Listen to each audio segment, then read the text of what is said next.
Where are you guys? Wow, another barn burner day. Let me adjust this because I think I'm understanding. Oh, look at that! How this works finally.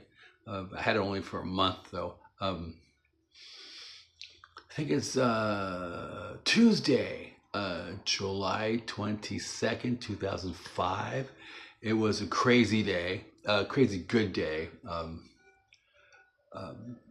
I'm stocking. I have to stock books to give away to Charles's friends who don't have. Because Charles is a publisher.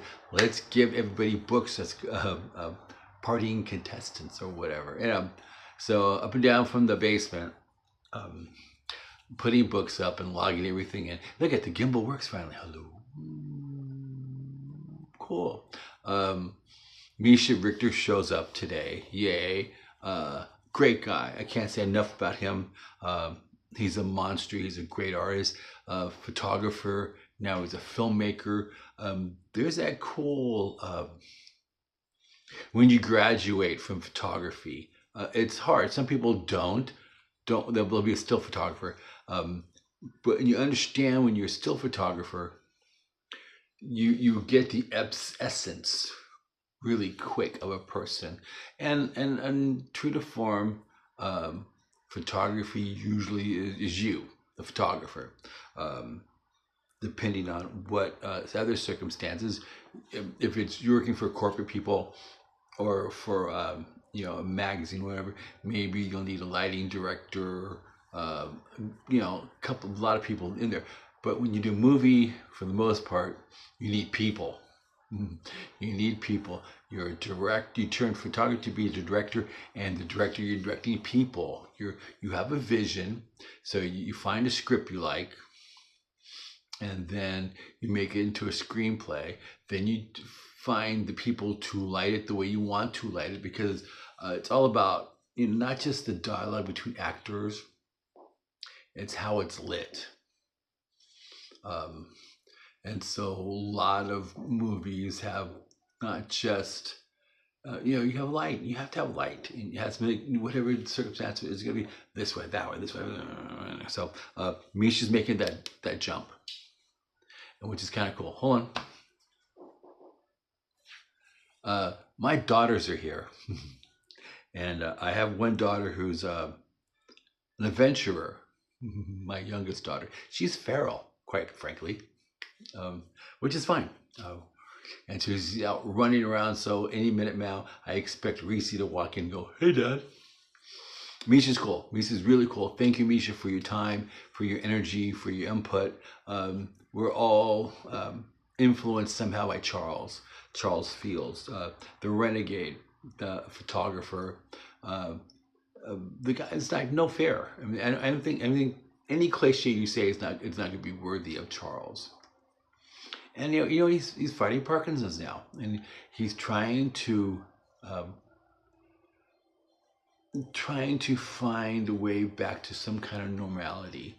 Um, Parkinson's, as I've been talking about it, it's a neurological disease. Hard for me to say. It's been a long fuck.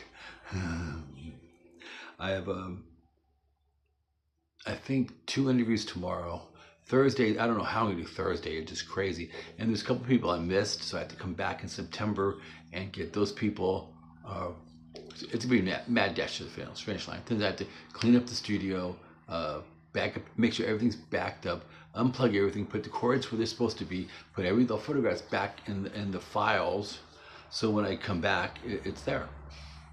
You know. Otherwise, what are we doing? What's happening today? Yes, Ozzy passed away today. Um, it's end of an era. You know, Ozzy. Um, Ozzy's second half was amazing. If you guys all know the story of Black Sabbath, um, he didn't.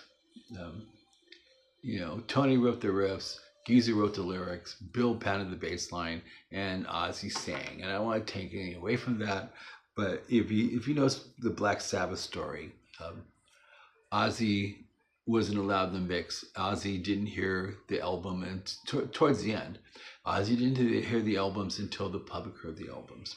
I don't want to take anything from the legend, but if you guys were old as me and you understand, read about the band stuff, but his second half was amazing. It took a long time to get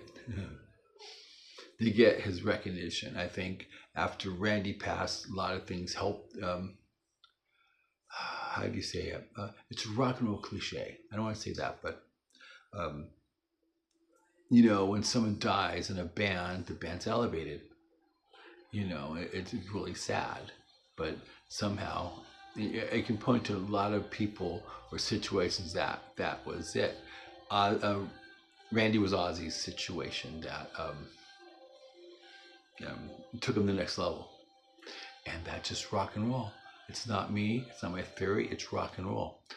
Cliff, Metallica, Bon Scott, and AC/DC, right? It goes on. There's always that one person who passed away and the band takes in this level. It could be sold yourself for rock and roll, as far as I know. I don't know. I'm just a student of rock and roll. I'm a student of rock and roll.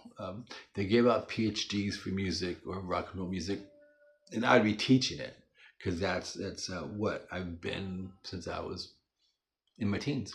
And if you read the stories, retain the stories, and see the nuances of rock and roll, that happens. And but Ozzy's second half was amazing. It was tumultuous. There's times where he wanted to kill Sharon, pissed on the Alamo. He got arrested. He always showed up in dresses. He got to Honolulu, shaved his hair. Sharon had to make a safe for him. There was just so many things,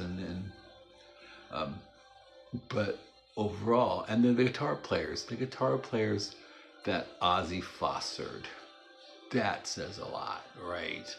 I mean, just think about from Randy, Brad Gills from Night Ranger had to step in like 20, 30, 48 hours and play an Ozzy set flawlessly. And Brad's amazing guitar for it. Does he get credit? But Bernie Tormé stepped in for the first couple of shows. Bernie Tormé was amazing. If you know Bernie came to the limelight with Ian Gillan, the Gillan Band, Glory Road, Mr. Universe, Glory Road, and a couple other albums. Before he was replaced by Janet Gurr from Iron Maiden. But he was actually in White Spirit, then Iron Maiden. And then, Jakey Lee. And the list goes on. And then from Jakey, the next important one was, Zach. I met Zach in the elevator during his rehearsal, during his audition. Zach was a young face kid from Jersey, I think. But so that's what it is. That's what it is. All right. He kept on going. Ozzy kept on going. No matter what was going on, it was, And then of course he had Sharon. When you have a manager behind you who's looking out for your interests, that's amazing. You can managers, right, from Brian Epstein to Peter Grant, to Sharon Osbourne, to Wendy Deal, okay, right? And so it's a whole package. But Ozzy did it, and to do one last show in Birmingham, the only thing is maybe they could unstrap him from the chair and get up and stand up and take a final bow, then fall down because Parkinson's. I'm dealing with Charles and his Parkinson's. It's all about balance. You're losing capacity. But anyway, good on you, Ozzy. You did something. You did good. You